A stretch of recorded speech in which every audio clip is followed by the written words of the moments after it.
Após a onda de ataques nas instituições de ensino do país, o sentimento de luto, traumas e muito receio tem tomado conta das mães, familiares, professoras e comunidade escolar. No Elas por Elas de hoje, a gente vai em busca dos principais sinais de alerta que podem ajudar a evitar qualquer comportamento de ódio.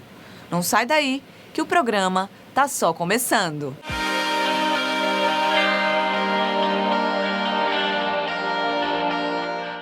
Uma onda de ataques tomaram conta das escolas de todo o país, causando luto, traumas e receio para as mães, professoras e toda a comunidade escolar.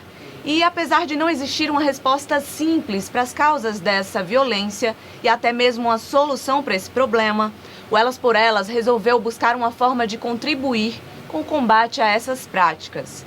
Por isso, a gente trouxe aqui no estúdio a psicóloga Conceição Honorato. Seja muito bem-vinda ao nosso programa, doutora. Sinta-se em casa e realmente acolhida. Muito obrigada, né? Eu quero agradecer exatamente a iniciativa, né, desse programa Elas, que tem um propósito de prevenir, né, tem um propósito de trazer informação para o momento atual ao qual nós estamos passando e, com certeza, né, quem sabe, compartilhar possíveis dicas que possam trazer um certo conforto para as mulheres. Nós aproveitamos o momento aqui para expressar nossa solidariedade às famílias que estão passando por esse momento tão difícil, não é, doutora? E quais são os primeiros passos? Eu sei que não tem muito o que dizer, mas qual é o mínimo de orientação que a senhora poderia trazer para essas pessoas? É um momento difícil. Verdadeiramente, nós estamos passando um momento atual de luto, onde a gente percebe que a situação de perda, de impotência, de incapacidade, né, em tentar minimamente resolver uma situação assim tão drástica, que tem exatamente causado muita dor para as famílias. Mas, no âmbito da psicologia, nós percebemos algumas, digamos assim... nuances, vamos dizer. Algumas nuances importantes que se dá na questão emocional, na questão de saúde, da qualidade de vida, na questão da espiritualização.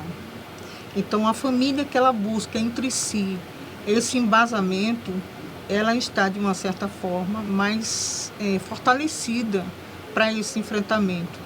A gente percebe, Bárbara, que hoje, né, com essa, digamos assim, essa dor, né, que tem causado uma extensão assim muito profunda, nós percebemos que antigamente a escola era o melhor lugar para você colocar seu filho, né? É a segunda casa, vamos dizer, que a gente considera, exato, né? Assim que a gente segunda inicia família. A nossa vida fora de casa. É a nossa segunda casa, realmente. Pois é. E aí, verdadeiramente, infelizmente, isso tem se invertido, né? A senhora acredita que existe alguma orientação para os filhos que possa ser dada, ou não é necessário? Ou as crianças devem ir para a escola normalmente, ou a gente tem que... meu filho, se acontecer alguma coisa, faça assim, corra, ligue. Tem alguma orientação que a gente poderia trazer aqui? Tem. Olha, a comunicação, ela deve ser sábia, mas ela deve ser clara, né? Porque se seu filho, ele não tem sido orientado, como é que ele vai se defender? Hoje o que a gente percebe em algumas famílias é que vê a escola como uma educação depositária. Você coloca seu filho lá e você se exime da responsabilidade. Eu, particularmente, sempre fui mãe parceira da escola. Eu conheci a zeladora, professora, coordenadora, Perfeito. Diretor. Para vocês terem uma ideia, quando a gente se torna mãe, a gente se torna, a exemplo do seu comprometimento, um sacerdote. Você toma aquilo realmente como um sentido de vida, né? E eu nunca deixei passar. Tudo que meu filho chegava, eu olhava a mochila, eu perguntava como é que foi a escola, o que aconteceu, e nós tínhamos um diálogo muito aberto quanto a isso. Mas o que precisa ser feito a você, mãe? Acompanhe seu filho, né? Hoje a gente vê a perversão das influências das redes sociais. Para vocês terem uma ideia, existe o Deep Web, que é uma rede muito perigosa, onde ali qualquer pessoa pode se cadastrar e não ter a mínima... Ele entra naquela rede e ele entra em todo tipo de informação, de má influência. É muita ilegalidade, gente. É como se fosse Deep Web, é uma internet, só que é permitido tudo. Você consegue ver como faz bomba, você consegue ver... É uma coisa horrorosa.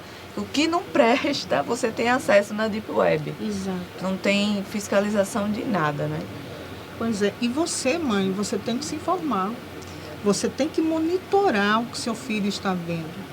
Doutora, a gente conversava aqui sobre essa questão de monitorar. Se isso seria... Porque muitas mães ficam ali sem saber se estão invadindo o espaço, né, de seus filhos, essa questão da invasão da privacidade. Então, qual é esse limite aí de ser vamos dizer, um monitoramento saudável? Até onde essas mães podem ir? O que você precisa entender é que você é autoridade sobre seu filho. Existe uma diferença muito grande em autoritarismo e autoridade. O exercício da autoridade imprime em você, de fato, acompanhar. Lembre-se, o seu filho, ele não está amadurecido. Então, o seu comprometimento e responsabilidade é tamanha. O que a gente não pode esquecer, Bárbara, é que criança é vítima. É vítima do sistema, é vítima, né, de uma desestruturação do lar, do ambiente, das brigas que se tem muitas vezes em casa. E também é vítima de um lar que tem um embasamento de respeito, fundamentalmente. Então, o seu filho depende de você. Cabe a você acompanhar. Não tem esse limiar, entende? Você é responsável pelo seu filho. Um dia ele vai se tornar um adulto mediante o modelo e as referências que eles tiveram, né? Então, o pai, hoje a gente vê uma geração que eles estão, assim, um limiar muito pequeno para frustração, né? E por que isso se dá? Estudos mostram que nesses casos que estão acontecendo, ou que houveram em alguns anos atrás, isso se dá porque o filho ele foi formado com poucos limites. E se ele não tem limite, quando ele vai passar numa sociedade que imprime os seus ditames ou suas leis, ele vai se frustrar. E se frustrando, ele muitas vezes tem uma intolerância muito grande à negação. E aí vai se esvair ou exacerbar uma raiva, muitas vezes não controlada. Eu assisti a reportagem de uma professora que, se não fosse duas professoras que o livrasse, que o menino ia esfaquear, essa professora que foi vítima, que foi livrada das mãos desse aluno... Foi do caso de São Paulo, gente. Isso foi em março agora. Uma professora foi apartar, vamos dizer, uma situação que começou por um comportamento racista de um dos alunos. E aí essa professora terminou falecendo, vindo a óbito, porque interferiu ali na situação, não é esse caso?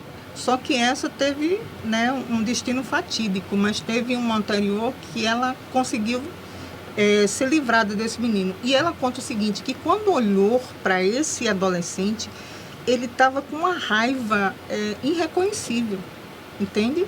A agressividade que é tomada nessa criança é fora do controle dessa criança. Então, e desse adolescente. Então, quando você chega e diz assim, não, eu preciso respeitar a privacidade do meu filho. Ele tem, explicando um pouco sobre a mente, nós temos essa área do córtex pré-frontal que ele está em formação.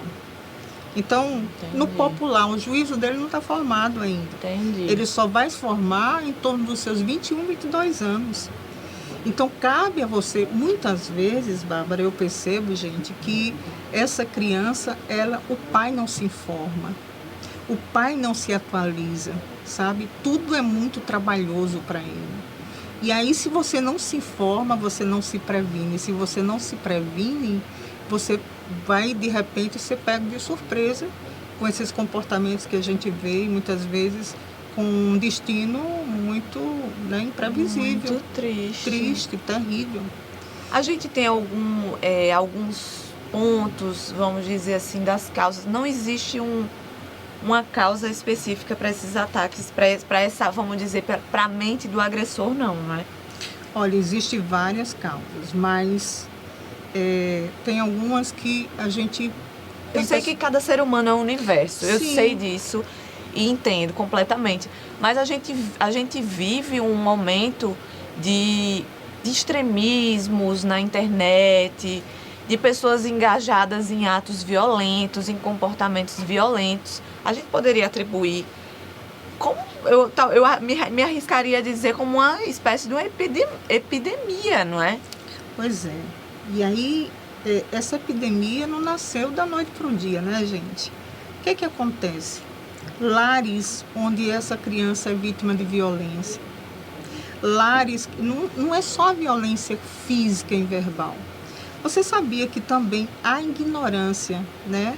Você, de repente, não acompanhar seu filho, não ser presente como você deveria. Então, muitas vezes, essa criança se sente solitária. O que ela faz? Ela se isola no quarto, ela tem um celular, ela tem um computador e ela vai se conectar de acordo com essa carência dela, né? Outra contrapartida aí que a gente precisa observar é que, na verdade, existe uma falta de sentido na vida dessas pessoas. Por quê? Hoje nós estamos vivendo uma epidemia, muito bem colocado, mas eu vou acrescentar aí, uma epidemia de valores do hedonismo, digamos assim. É a busca do prazer pelo prazer. E quando passa aquele prazer, vem uma sensação de vazio. Porque, na verdade, em si, ele não percebe que a sua própria existência é o maior sentido concedido por Deus para que ele possa fazer diferença na sua história. Então, a gente vê as famílias hoje, né, num protocolo, não sei se a gente pode dizer assim, de uma rotina onde se instala um vazio. Você percebe, por exemplo, que quando você vai a um restaurante, tá pai, mãe, filho, tudo no celular. Não tem uma conexão entre eles, né? O social, né? Aquela interação mesmo real, de pessoa para pessoa. Pois é. Você sabe que antigamente uma das coisas assim mais valorizadas era você chegar, tomar seu banho e todos sentarem à mesa. Verdade. Né? Minha avó me criou assim. Os meus pais também. E ali o filho conversava, contava o seu dia a dia, o pai, a mãe. E isso muitas vezes era uma troca de experiência, né? Momentos que ficam ali registrados para a vida. Mas o que nós percebemos hoje é que a falta de Deus está gerando esse buraco social de relacionamento. Porque a vida em si ela não tem um devido valor. Eu vou extravasar minha raiva dizimando o meu semelhante. Quando você tem um diálogo em família, você conversa com sua mãe, você extravasa aquela sensação no esporte, no momento de busca a Deus, onde oram uns pelos outros, leem a palavra. Eu fui criada, gente, para vocês terem uma ideia, né? Meu pai motorista de ônibus, minha mãe do lar, mas a minha mãe só disse o seguinte, que me marcou a vida inteira, quando eu tinha aproximadamente uns 7 anos de idade. Ela disse que só tinha 2 pilares para se vencer na vida. É buscar Deus e viver os valores de Deus e se esforçar muito para estudar e conseguir o seu lugar ao sol. Muito bacana. E aí, quando a gente sentava à mesa, meu pai só permitia que a gente sentasse, uma mesinha pequena, num apartamento de Coab, mas cheio de amor. Quando lesse a palavra de Deus, e a gente ouvia atentamente, e ali ele orava, agradecendo pelo dia e agradecendo pelo alimento. Então essa foi a nossa formação. E essa formação eu pude ter a oportunidade também de construir isso junto aos meus filhos, né? Doutora, e a gente entende que existe algo difícil passando pela mente desse agressor, dessa pessoa que cometeu esse atentado. Mas e as outras crianças e as outras mães? Como a gente se protege disso? Como a gente evita essas situações? Talvez eu imagino situações de acolhimento, de encaminhamento dentro da própria escola. Como é que funciona esse trabalho com essas pessoas que são identificadas como pessoas que precisam de mais acompanhamento? Como é que funciona o trabalho da psicologia dentro de uma escola, assim? Uma das coisas que nós precisamos você, mãe, você pode, junto com outras mães, requerer da legal. política pública, porque muitas vezes nós não temos essa rede de apoio na própria escola, entende? Entendo. Você estava me participando que quando você estudou tinha uma rede de apoio, tinha uma Sim. psicóloga que acompanhava, né? Tive E a hoje sorte. a gente percebe que não tem psicóloga, né, na segurança pública, não tem psicóloga na rede escolar para dar um suporte não só ao aluno, mas ao professor. Hoje o professor é vítima ao exercício da sua autoridade, porque a escola não permite. Eu assisti, né, uma certa cena muito triste de um aluno derrubando a mesa do professor, porque ele tirou uma nota baixa, alguma coisa disso, né? Muito sério isso. E aí o que acontece? A conivência para esse aluno por falta de autoridade. E os demais que vão assistindo essa cena, como é que fica a cabeça dele? Você precisa observar o seu filho. Essa situação é muito traumática. Precisa buscar um psicólogo, precisa buscar ajuda, porque isso hoje pode ficar em estado de latência, mas amanhã ou depois ele pode desenvolver uma síndrome de pânico. E em alguns casos, a fobia escolar, que é a intolerância, não suportar ir mais para a escola, sob pena dele ser o próximo alvo, digamos assim, né? Então, eu aconselho você buscar ajuda, eu aconselho as mães se mobilizarem, buscarem junto às políticas públicas, né, ações que possam trazer essa rede de apoio junto à sua família. Tem uma questão que eu acho muito importante tocar. Por exemplo, o filho que sofre bullying no ambiente escolar. Com certeza. Às vezes, seu filho dá... Às vezes, não. Seu filho sempre dá sinais e você precisa ficar atento. E tem gente que ainda duvida, né? Pois é. Não, é criança, é conversa dele, deixa pra lá. Banaliza isso. Banaliza. A gente vê que existem crianças que chegam com dor de cabeça, que são as doenças psicossomáticas. Vomitam, ficam muito tristes, pedem, por favor, não me leve para a escola. E o pai acha exatamente o que Bárbara falou, né? Que é o mimimi da criança. Mas tem uma causa, muitas vezes. Acompanhe seu filho, né? O seu filho é o maior patrimônio que você tem na sua vida. E essa questão do bullying, que a senhora ia falar? Existem, às vezes, situações onde os próprios pais não tomam partido, uma providência, uma orientação em casa, dando razão muitas vezes, mesmo o seu filho estando errado. É muito complexo a gente lidar com o outro, com a outra educação, com outros valores, outros costumes. E o seu filho ali no meio. Eu sei porque eu sou mãe e eu só fico pensando, eu acho que é um desafio muito grande, ainda mais nos dias de hoje, a gente vivendo essas situações tão traumáticas.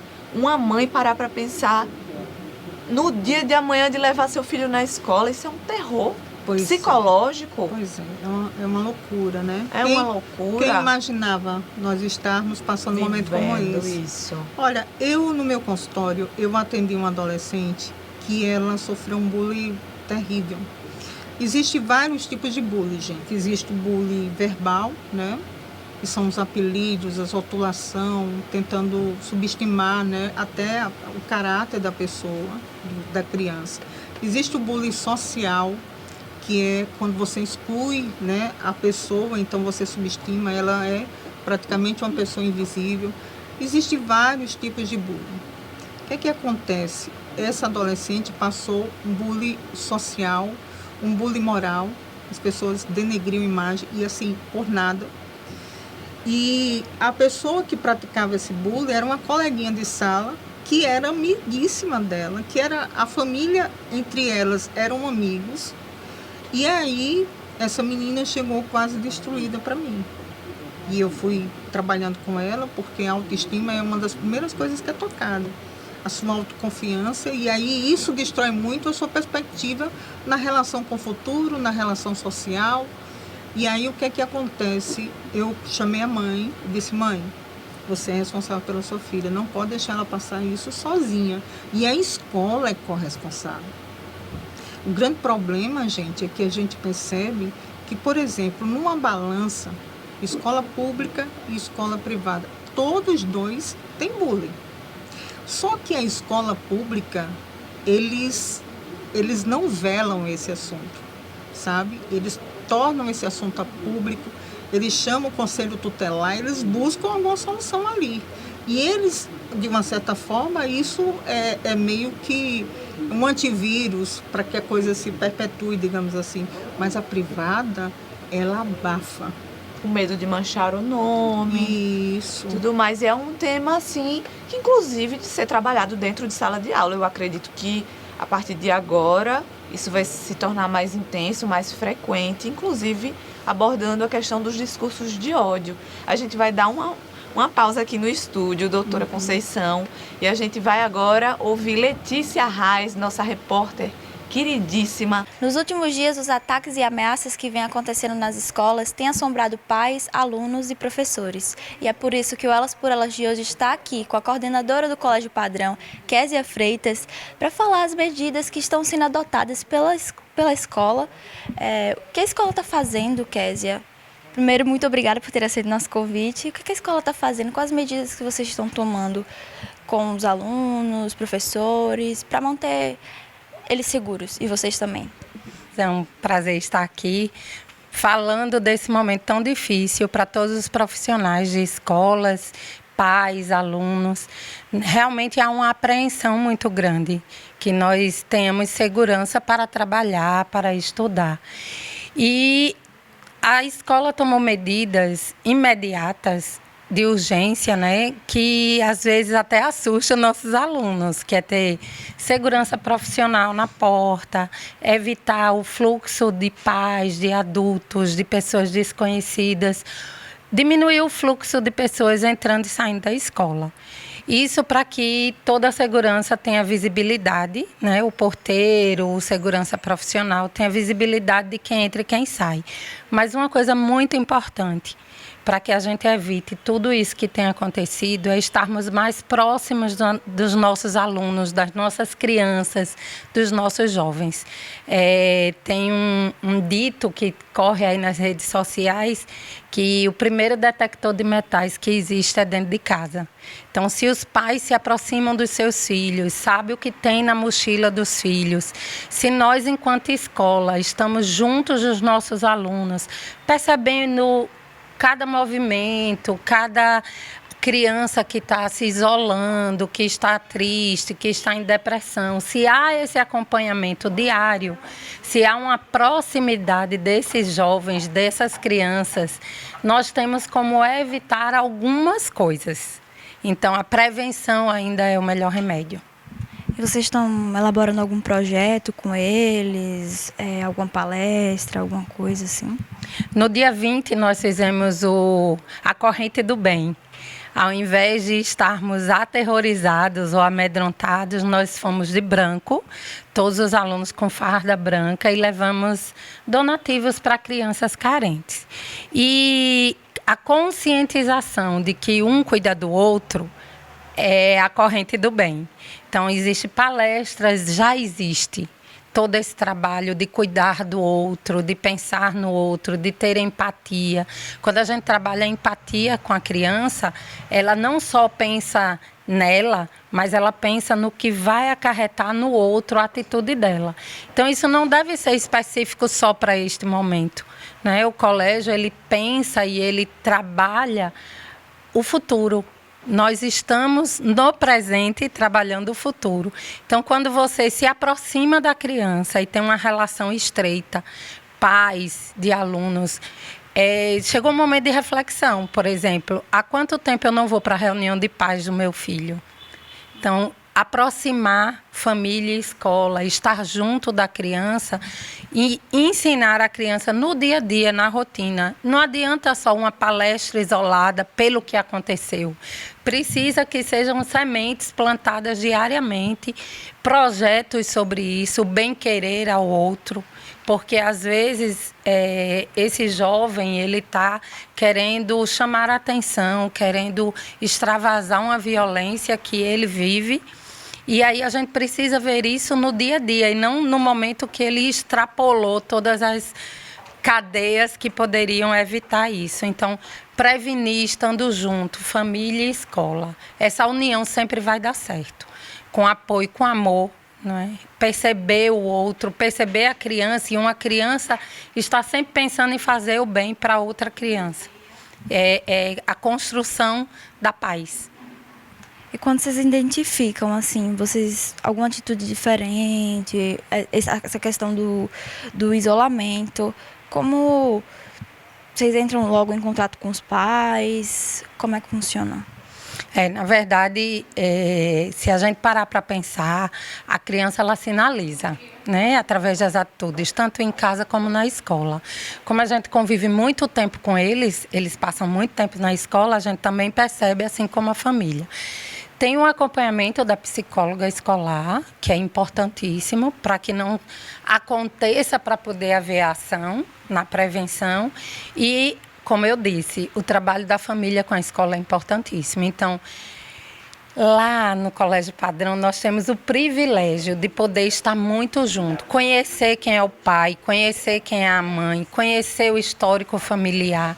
E aí, qualquer mudança de comportamento ou qualquer sinalização de alguma dificuldade comportamental, a gente entra em contato e a gente tenta ajudar essa família em qualquer que seja a situação, se possível dentro da escola, se não encaminhar para o profissional. Nós precisamos estar mais unidos e mais presentes. Ao invés de darmos presentes, estarmos presentes na vida dessas crianças, para que a gente possa prevenir futuros atentados, ameaças. E uma coisa muito importante também, você falou sobre campanha, existe uma outra campanha, que é além da corrente do bem, que é não divulgar. A partir do momento que nós usamos as redes sociais para divulgar, às vezes até sem fundamentação, ameaças, falas de um, fala do outro, quanto mais a gente alimenta essa cadeia de informações, muitas vezes infundadas, isso dá ibope para pessoas que estão com algum distúrbio, com algum problema, e aí isso causa novas ameaças, novos medos, novas angústias, né? Nós temos um número muito grande de jovens com ansiedade, com nível de ansiedade mais alta do que o normal, com síndrome do pânico. Não só jovens, todos nós estamos vivendo um mundo muito acelerado. Então, tudo isso tem que ser muito bem articulado dentro de cada um. As nossas relações emocionais, nossa inteligência emocional tem que ser trabalhada na escola. Não só no momento em que acontece algo, mas é uma educação. É na educação que nós temos saída para todos os medos, todas as ameaças que nós temos. É através da educação. Muito obrigada, Késia, por ter aceito nosso convite. E é isso, gente. Se eu posso deixar um recado para os pais, como a Késia falou, comece em casa, comece a prestar atenção nas atitudes dos seus filhos, conversem mais com eles, estejam mais presentes no dia a dia deles. É com você aí no estúdio, Bárbara.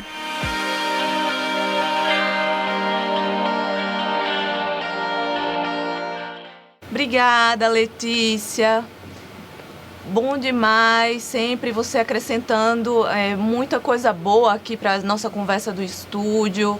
Infelizmente, as professoras dessas faixas etárias, no último programa que a gente gravou sobre professoras, geralmente mais de 90% das professoras dos pequenininhos são mulheres. E essas professoras estão passando por um verdadeiro terror, não é, doutora? Um verdadeiro terror, assim como as mães as professoras também vivem esse dilema aí de trabalhar com medo, temendo ser a próxima vítima. O que é que essas mulheres guerreiras devem fazer? Que pensamento elas devem buscar? Não se renda, né, a estímulos que visam destruir você como ser humano. Prioritariamente. Busque ajuda, mas se imponha.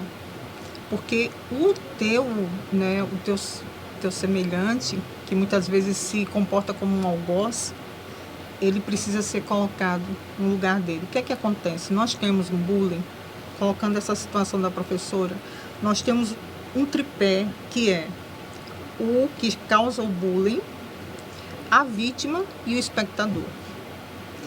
Então, o espectador é, digamos assim, aquele que mantém o bullying, porque ele está ali e quem está praticando o bullying, ele precisa ser visto, né? Ser aplaudido. E quando não se tem esse espectador, ele não tem um estímulo. Então, você se posicione para que o que você está passando, você não pode lutar sozinha, mas você tem uma coletividade que hoje, por isso está comum, é um meio de todos se unirem ali e começarem a buscar solução para isso de uma forma preventiva.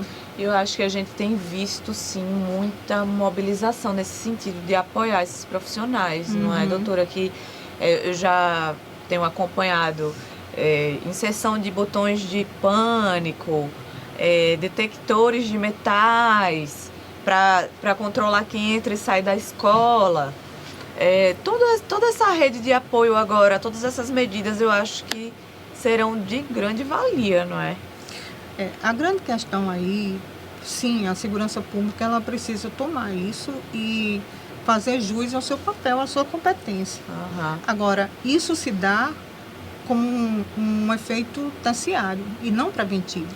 Verdade. O preventivo, ele começa da sua casa, né? No acompanhamento com seu filho, o que é que ele está assistindo, para que seu filho não se torne um homem-bomba, porque é o que a gente está acontecendo. Eles são estimulados e alimentados e planeja isso muitas vezes por anos, e a grande sequência disso aí é que após causar o terrorismo e vitimizar muitas pessoas, eles se suicidam, entende? Então cabe a você ser presente. Porque eu sempre digo no meu consultório e na vida que o amor salva. Verdade. O amor é o maior remédio para tirar você de uma situação que poderia trazer uma total destruição. O amor salva, gente. Então, sim, acredito que a segurança, de uma certa forma, mediante, né, esses acontecimentos... É um paliativo, é emergencial. E também eu acredito que seguindo um modelo que é exemplo para todos nós, que é nos Estados Unidos. A gente acompanha muitos casos lá. Eu acredito que esse modelo tenha dado certo por lá. E acredito que também será uma linha a ser seguida aqui no Brasil. Não sei, né? Vamos ver. Mas eu tenho visto, sim, muitos estados aderindo, muitas escolas aderindo a esses sistemas, reforçando. Mas eu acredito que a senhora colocou bem, que a prevenção, trabalhar isso dentro da sala de aula, os discursos de comportamentos de ódio, explicar, né, mostrar para as crianças, para os adolescentes, que esses discursos não levam a nada, são discursos vazios que vão levar para caminhos que não valem a pena. Não é, doutora? Falando sobre isso, né? Os discursos vazios é um termômetro de como está a humanidade hoje. É o termômetro de como está seu filho, não seu filho diretamente, mas assim, de uma certa forma, a formação dessas crianças. Eles estão num limbo. Então, quando eu falei para vocês acerca da adolescente que sofreu bullying e tal, ela decidiu mudar de escola. Porque a família descobriu que a própria mãe da pessoa, da amiga que causava bullying, ela apoiou a sua filha. Isso é gravíssimo. amanhã ou depois ela vai pagar um preço muito alto. Porque uma coisa é ser vítima e outra coisa é causar, né, esse tipo de violência. Doutora, eu agradeço, nosso tempo está curto, eu agradeço a sua presença, foi bom demais. Espero ter ajudado a todos vocês de casa, ter trazido dicas, a doutora trouxe dicas valiosas aqui para a gente observar bem. Eu acho que a lição que fica é essa. Vamos observar seu filho, como é que ele chega em casa, o que é que ele traz na mochila, o que é que ele vê, o que é que ele assiste no celular, na televisão. E é isso, gente. Muita paz. E nosso programa você pode acompanhar todos os dias aqui na TV Cidadã, às 8 da manhã e às 8 da noite, canal 35.2 da sua TV aberta. Nosso conteúdo também fica disponível para vocês acessarem a qualquer tempo nas redes sociais, no YouTube e no Facebook. E quem preferir pode ouvir também a gente na Rádio Senado Cidadã, na 105.5, todas as terças-feiras, às 10 da manhã. Até a próxima, fiquem com Deus. Tchau, tchau.